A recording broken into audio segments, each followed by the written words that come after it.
Well, hello, friends. Mark Holmes here with my buddy Cowboy Joe Boo. And as always, thank you guys for watching, commenting, and subscribing to the Joe Boo Sports Report. Without you guys, this literally does not work.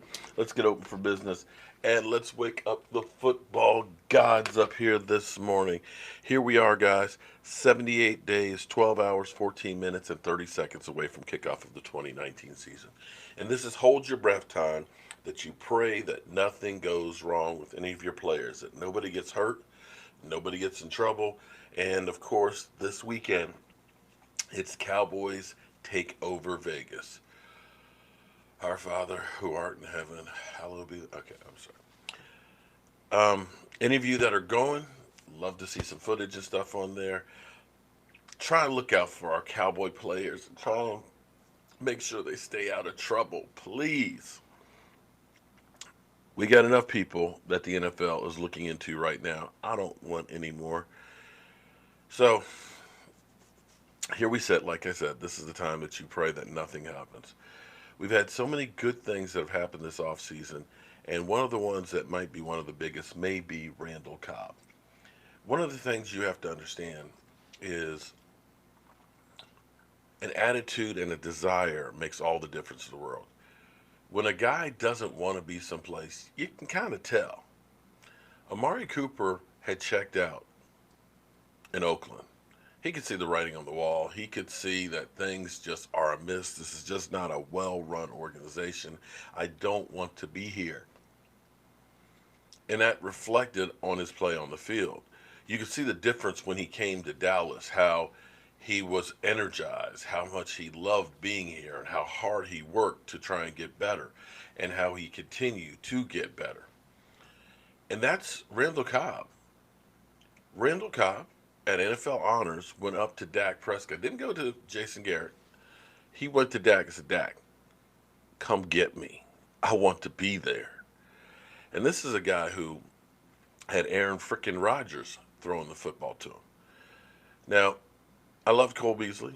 Cole Beasley, nice guy. Liked his hot sauce, liked his attitude and stuff. But Cole Beasley's getting up there and was limited in just the slot.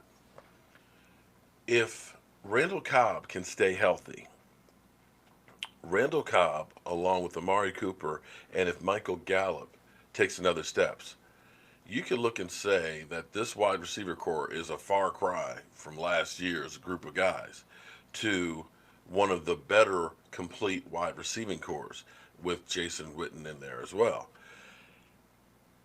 Now, some people say, yeah, but he's got injury history and things like that. And he did. Last year he had the hamstring issue. But apparently the hamstring is definitely healed because the way he's been opening eyes in practice, the way he's been able to be used inside, outside, he can be used all over the place. So we're going to take a quick look. This is some highlights from, not career highlights. These are just some highlights of him last year. Now he missed time again, like we said, with a hamstring issue. So that did slow him down. He missed some games and things like that. But you can look. He's still got it. You had Aaron frickin' Rodgers thrown to him. He's catching in traffic. He's catching outside. He's catching inside. And he's making moves to turn small gains into big gains. And that's one of those things that the Dallas Cowboys offense is predicated on and always has been.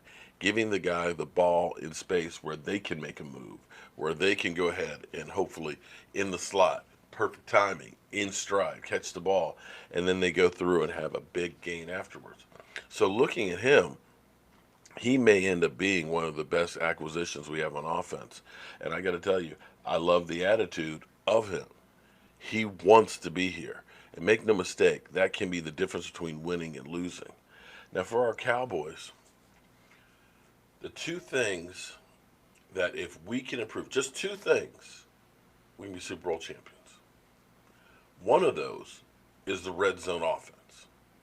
Cowboys were pathetic in the red zone. We'd get down there. We were great between the 20s, but we just could not put it in. Some of that was play calling because, when you're getting down into the red zone, the field shrinks. There's not as much room for the wide receivers to play. So you've got more defenders that are in the area. we became more and more predictable that basically teams knew how to defend us. We didn't have the red zone threat, at least definitely not in the first part of the season. It developed in tight end Blake Jarwin against the Giants. But one of the things that can help you is a Randall Cobb because he can play outside and inside. Adding a Jason Witten in there who doesn't get a lot of doesn't have a lot of speed in there, but will help you to be able to be another target in there as well as a blocker if we decide to run. And of course, Amari Cooper. And I think that the red zone offense will improve as well as I believe Dak Prescott having better weapons to work with will improve. And the final piece on that will be is right now, on paper, the offensive line looks to be much improved from where we were last year with Zach Martin on one leg, with Travis Frederick not in there, and having a lot of new players from Joe Looney starting, from Connor Williams, who's now put on 15 pounds. We kind of took a big step back on offense, on talent, that we have now been reinfused with this year. And so you have to hope that all of those things will come into play and make us a better offensive threat. The other area that we got killed on is takeaways. For whatever reason, the Dallas Cowboys since 2014, 2014 we were second in the NFL taking the football away. Since that time, we have had a hard time taking the ball away.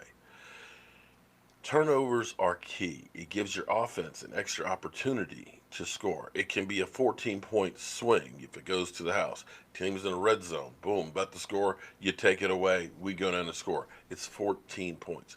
We saw the year before against the Rams how a takeaway can make all the difference between a muff punt by Ryan Switzer in the red zone. All of a sudden got the Rams back in the game. Boom, they win it. Had we not had that, we'd probably been in the playoffs. That's how big a takeaway is. But our team now, we were 12th in takeaway giveaway in the NFL, which isn't bad. But basically, it's because we didn't turn it over much ourselves. We did not get the ball. When you look at our number right here, we had 20 on the season. 20. It's pathetic. That's anemic. That is literally starving to death. 9 interceptions and 10 fumble recoveries. It sucks. And when you look at some of the teams that are high up here in numbers, Seattle, 26. Houston, 29. Chicago, 36. Rams, 30. New England, 28. Kansas City, 27. New Orleans, 24. All of those teams, look at them. All of them were playoff teams. When you get teams down here that aren't taking the ball away, your Tampa Bays, your San Franciscos, your Jacksonvilles, your Arizonas, your Pittsburghs, Jets, you're looking at the teams that aren't making the playoffs. There's no more telling stat than keeping the football. Now, like I said, the good thing for us was, in the grand scheme, the differential was good because we didn't turn it over much ourselves. But you've got to get the ball. Because here's what happens. You're on the sideline. You're the defense. You just got off the field. Damn, we stopped them. Thank God, man. You're getting some Gatorade. You're talking to the coach. The coach is telling you, here's what they're doing to you. Here's where you need to go ahead and shut down. This is what the look and everything else. And all of a sudden, boom. The other team gets a turnover. Defense. What? Oh, shit. Where's my helmet? Grab my helmet, go run out on the field. This moment, this play is the chance to go all the way because the defense is not ready. And that's key. A lot of times we look at our offense and we say, oh, our offense isn't doing much. Well, and in comparison to other ones. Well, if New England is getting the ball 8 more times because of takeaways, or if Chicago is getting the ball 16 more opportunities, stopping the other team, demoralizing them because they turned it over, that has a direct correlation into winning. Now, I do believe that with the defensive line that we have, the waves of pass rushers are going to be huge. And I think Tristan Hill, if Tristan Hill is the guy that I believe that he's going to be, the Warren Sapp guy, that guy that's going to get that great push in the middle. If you see Antoine Woods take another step forward in there, if you see a Chris Covington being able to get that push in the middle is where a lot of your turnovers come from. Because a quarterback does not like pressure in his face. Pressure on the outside, no problem. I can step up. I get a clear field of vision and I can take off. But when you got a guy that's in your face or at your feet, quarterbacks get happy feet and they start trying to hurry the pass. They try and hurry up and get rid of it. They sometimes then are worried about that guy in the face that they don't notice that guy that's coming from the end.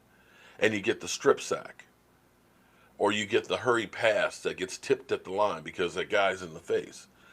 All of these things help to lead to takeaways. And if we can just get 6 or 8 more on the season, it will bode well for us. So we'll have to wait and see what Chris Richard in year 2 and Rod Martinelli with a whole lot of talent on the defensive line is able to do. Well, I got to go get to my day job. Don and Sandra, well, they need to get moved in this weekend, so I got some floor to go lay.